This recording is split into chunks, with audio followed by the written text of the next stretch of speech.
The last few weeks, members of 2-1 Engineer Regiment from Ripon have been training at Otterburn, putting their sappers through their junior NCO cadre. Our reporter Carla Prater caught up with them at the start of their final exercise. It's 5 a.m. at Otterburn and these sappers are preparing to start their final exercise. For the last 2 weeks, more than 40 engineers have been training here, and this is the final challenge, the exercise which will determine if they promote.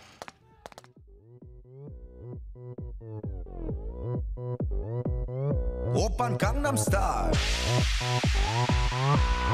강남 스타일 낮에는 따사로운 인간적인 여자 커피 한 잔에 여유를 아는 품격 있는 여자 밤이 오면 심장이 뜨거워지는 여자 그런 반전 있는 여자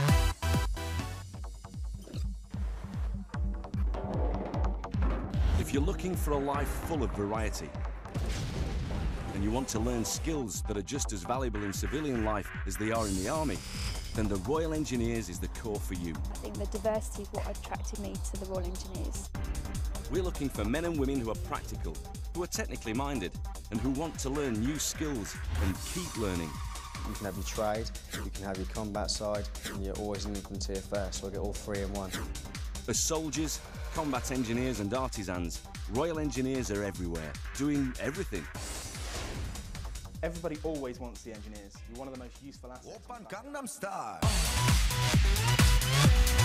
강남 스타일 오빤 강남 스타일 강남 스타일 오빤 강남 스타일 Services or humanitarian efforts, it's the Royal Engineers who make a lasting impact. You're involved with the protection of the forces out there. You've got to get them water, heating, plumbing, internet, electricity, all of those things. And that's your responsibility. Constructing and redeveloping buildings, runways and bridges. As engineers, will go there and build something that's going to stand the test of time, that people are going to see for years and years to come. You get a good feeling of seeing it and knowing that you've done that.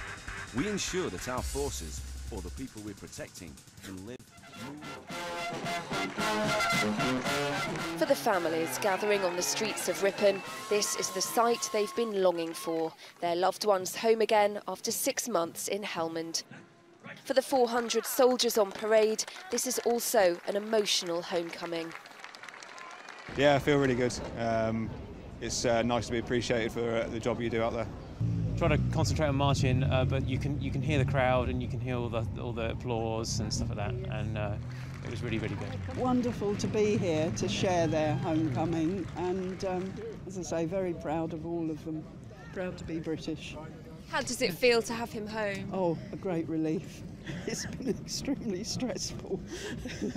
Sleepless nights. About turn! The regiment has a close bond with Ripon. The barracks are just a mile away, so the cathedral was packed for the homecoming service, the crowd erupting into a warm round of applause. It's quite humbling, actually. You know, you've got a lot of support back here, but it's until you actually see all the faces and all the people that you might pass on the street when you're shopping and things, to actually see them here supporting us. You know, you can see the soldiers sort of growing good 6 inches as they're marching around.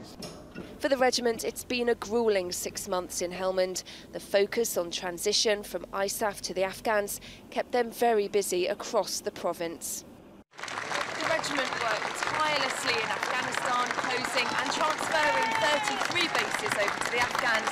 But now they're just glad to be home, and judging by the atmosphere here today, the people of Ripon are glad to have them back. The brigade commander put it very succinctly. He said, without the engineers, we would have not had a successful tour.